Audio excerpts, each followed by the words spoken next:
the Nafeesa Dangor show this afternoon, where, of course, it's all happening.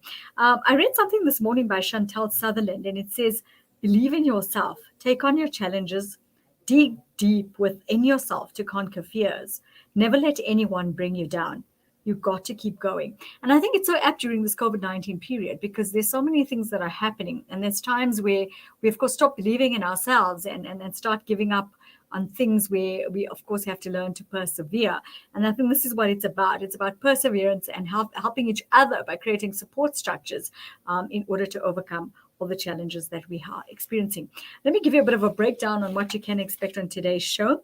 We're going to be speaking to Lydia Roux, and she's going to be talking to us about the interdependence of mental and physical health. And I think it's very important, especially during this period of COVID-19. And then followed by that, we're going to be speaking to Jahara and Tyre Hassam about their support group aimed at eradicating abuse in relationships. And I think that's very important. So that's something you do have to join us for as well. Followed by that, we're going to be in conversation with Nishal Moalal. He's the CEO of Sabric. He's going to be speaking to us about ATM and bank scams that you should watch out for. Very educational indeed, something that's happening, I think, every single minute of the day. And then followed by that, we will be in conversation with the Council of Ward 9 in Lenasia, Imran Musa.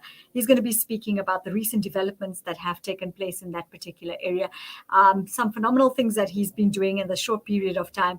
And he's going to be, of course, educating us about it and creating the awareness of stuff that needs to be fixed in the particular area. So that's going to be a definitely very interesting, educational, empowering afternoon. So do join us. Go and grab a nice hot cup of tea or coffee, and let's get enticed into better spaces. Stay with us. We're going to go for a quick break, and we'll be back with Lydia Roux, who's going to be discussing the interdependence of mental and physical health. Stay ahead with Salam Media. This is Salam Media, coming to you live from South Africa. Welcome back, and you're tuned to the Nafeesa Dangor show. This is rather chilly Wednesday afternoon, but we're definitely warming things up here in the studio by discussing things that are going to uplift our spirits for the afternoon. And we're going to definitely get enticed into better spaces when we go home today. We are going to take what we've learned and, of course, imply it into our things that we do every single day, and definitely try and move ourselves into a better space. With me on the line, I have Lydia Roux, and let me tell you just a little bit about her. She's a life coach and international speaker. She's also one of South Africa's foremost speakers on self-mastery, as well as on leadership development, and ardently shares her knowledge and experiences with her audiences and others. Her uniquely warm approach for the well-being of each of her delegates is what makes her so unique. She's also known as a brilliant international speaker. Her charisma has drawn attention and facilitated personal breakthroughs amongst the participants, as well as those who heard about it. So she's definitely moving spaces and moving people into better places. A very good afternoon to you, Lydia. Thank you so much for joining us this afternoon. Good afternoon, and thank you very much for having me. It's really an honor and a privilege to be here. The privilege is ours. It's so nice to have people like yourselves trying to, entice our, should we say, well-being into a better space, especially during this COVID-19 period. So a very good afternoon, and thank you so much for joining me on the Nafeesa Dangor show.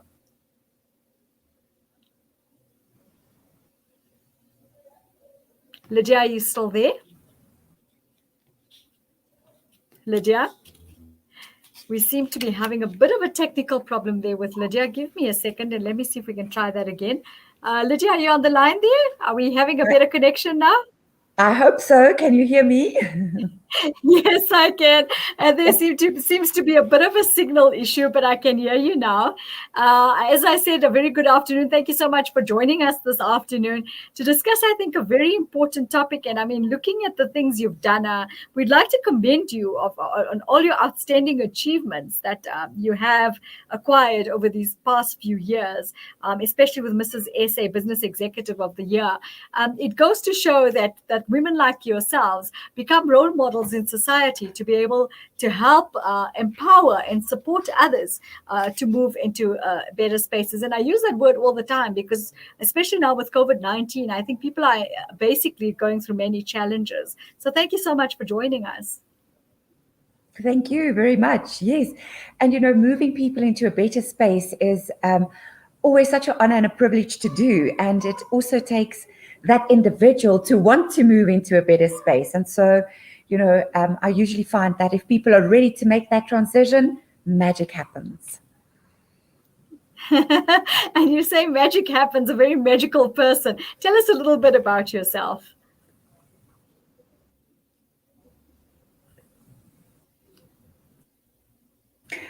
Nafeesa, well, there's not much to say. I mean, I'm a mother of two beautiful daughters. I'm a grandmother.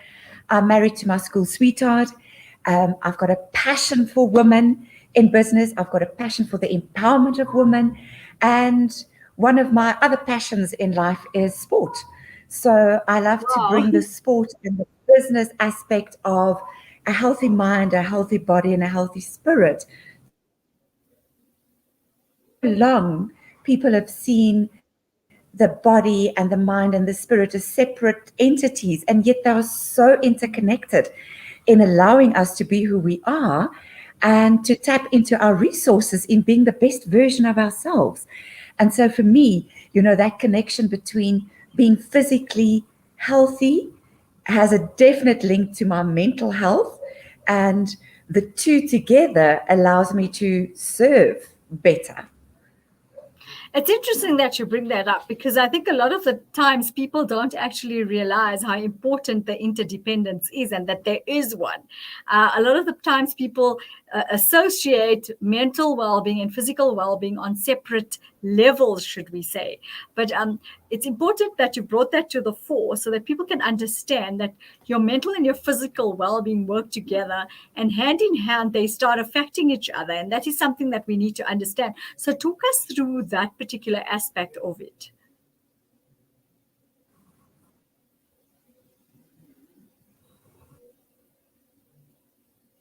Lydia, are you still there with me?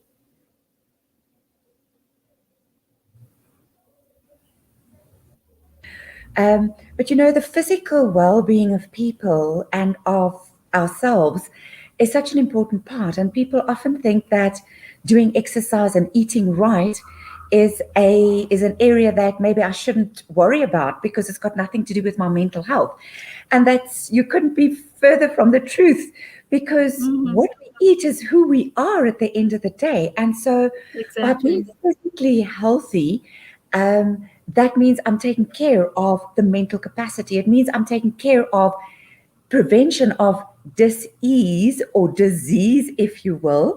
And it Yes. also allows us from a very early age, if we take care of our children, if we allow our children to take part in physical activity, sport at school, ballet, any of those kind of activities would allow them to take care of their bodies in a way that, just thinking about the mental capacity we can't do. We have to be interlinked. We have to those processes in order for able to influence other people. And allows us a big way to see ourselves in the self-discipline. All of those are linked to mental and physical well-being being connected. So, Yes. the self-image that we have and that we share with other people has got a lot to do with what we eat. Funny enough, and people often say, well, I eat a healthy meal and I follow a healthy process when it comes to eating. And then do you monitor the macronutrients that you take in on a daily basis? Does that meet the activity level that you're at? Because if there's no combination or no congruency there, it's not going to allow us to release the dopamine in the brain, which will help us to think and see things in a more positive way. But it also won't allow us to bring down the cortisol levels, which are the stress levels in life. And it's Yes. so interlinked and so intertwined. And, in today's world, with COVID and everything that's going on around us, let's face it, the stress levels of the individuals, it's skyrocketing.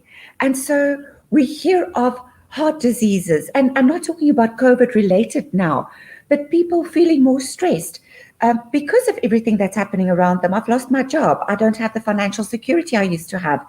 I have family members that are now without an income. And so all of those kind of stresses are there to test us in a way. But the word of caution here is you can counteract to a large extent the levels of stress that you feel through a healthy eating habit and a healthy physical and exercise regime. And as a You know, businesswoman, I can't stress that enough.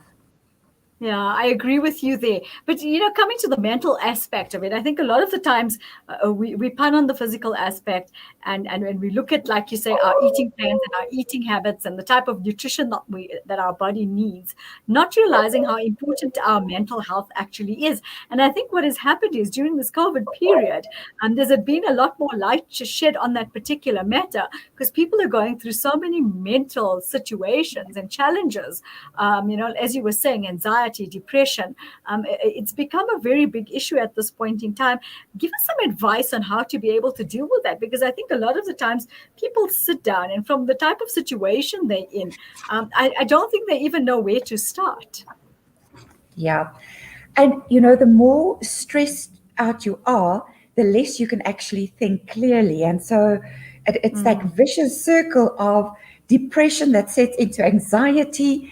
And lo and behold, at the end of the day, um, suicide becomes an option for many people. And if you suicide, it's also a shocking, shocking, shocking state of affairs.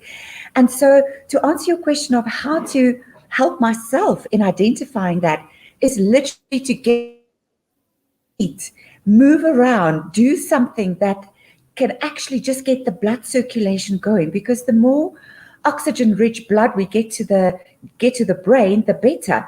But then mm. also, if you're so deep down that rabbit hole of depression and anxiety, is don't be afraid to knock on somebody's door and ask for help. Help is all around you. And I think, what I see lately is more people are prepared to just sit down and talk to other people for not for any other reason than just to be there, just to help, just to make your load a bit lighter today. And so, again, that process, what I do am so important. Don't forget the self-awareness, because that's the first state that we go through. Is if I'm not self-aware enough to realize, Liz, you're going down, Mm. make sure you connect with people, even if it I so agree with you, Lydia. You were talking about, communication. And this is what I say is being able to help each other by creating those support structures for each other. And we become each other's little spinal cords. And I think that also helps a lot as far as mental health is concerned, because a lot of the times you find people, they don't actually want to talk about their mental situation because they kind of think it's a taboo subject and there's something wrong with them if they have a mental issue as such. So I think it's nice to find somebody that you can confide in and create that support system for each other where you can let loose, because a lot of the times people tend to bottle up, and I think that makes the situation a whole lot worse than what it actually is.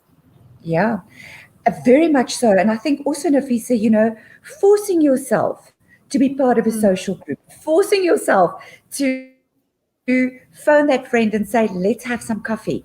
mm, Those are the kind of out of my comfort zone things that I need to do in order to take care of myself. And so, if we look at a lifelong process, yeah, it is a process of making friends, call up an old friend from varsity, talk to family members, and don't be afraid to ask for help.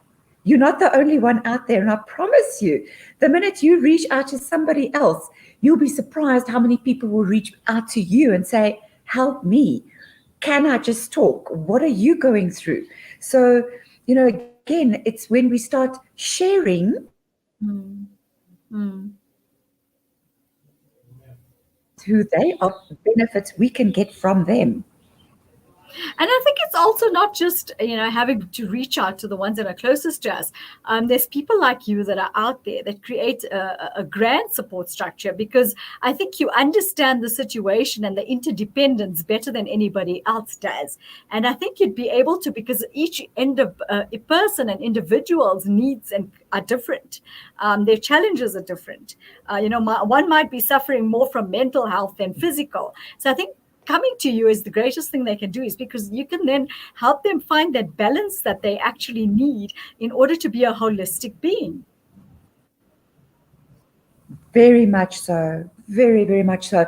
And it's not it's not so much me as it is Yeah. that's involved with just taking a person back to who they really are, what makes them happy, what makes them Exactly. smile. When was the last time they actually smiled? When was the last time they actually had such a good laugh from their gut? It's those kind of feelings that we need to rekindle, and that we need to just look for the bright side, just look for the good in the situations that you find yourself in. And yes, then very much reach out and ask, this is what I'm battling with. But I must also say, Nafeesa, a lot of things, not only from the COVID situation, it's usually 80% of the time that happened earlier on in life that I haven't dealt with effectively. Mm. To be with, whether it was my choice or not. And so I now have to deal with those previous situations, and not only the current situation that I find myself in. And to that extent, is taking people on the lifeline journey, where people would get onto their lifeline, and I to get onto your lifeline where you are right now, and then turn your past or to your future, whichever one makes really good sense to you, and take me through that process, take me through your lifeline step by step. And very often we find that the situation that we need to deal with is a past experience that happened when I was a teenager, or just not married, or maybe when I was a young child. And so dealing with that effectively and quickly helps us to deal with a lot of other situations in life. I so agree with you. I think a lot of the times people don't realize they're bringing that baggage along with them. And what's happening is, from the situations that they were in and where they are now, it is getting a whole lot worse because they haven't dealt with the initial situation in the first instance. And having to get rid of that first allows us, I think it takes that load off, and then you can start dealing with the issues that you're facing at the moment. And I think you've brought some very important aspects to this, and that this is very valuable information for people to understand that their challenges that they faced in their past could be still sitting with them, and they have never overcome it as yet. Exactly. I often talk about a situation, let's say a negative situation happened. So in our minds and in our unconscious and consciousness, we created a byway, in highway of life. And that byway that we so often use to allow us not to deal with the situation eventually becomes a way of our lives, until a situation like maybe COVID happened, where we now forced to go back to basics and face those issues. And that time where we haul it out from the deepest, darkest place in our minds, and we revisit that. And often we find that it's actually not that painful anymore, because I have grown, I have learned new tools in the growing up process, in the coping process that I've gone through. And so dealing with that through a lifeline process actually becomes a very rapid and easy process to do. People should Yes. not be afraid to embark on that. It really is a experience.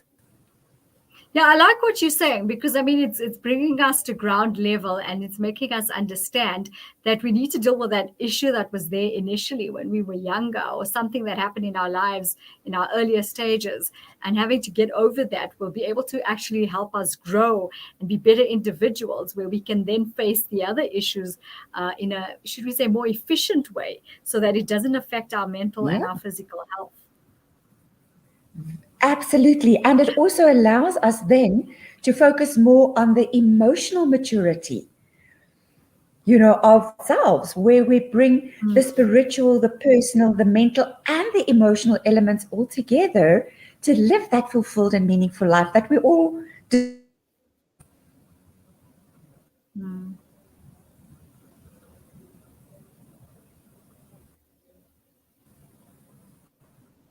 All right. That makes a lot of sense. Thank you, Sister Lydia Roux, for joining us this afternoon. Very interesting topic, discussing the interdependence of mental and physical health. Thank you so much. I think we've taken some valuable advice from that. We're going to go for a quick break. Stay with us. We'll be back in a bit.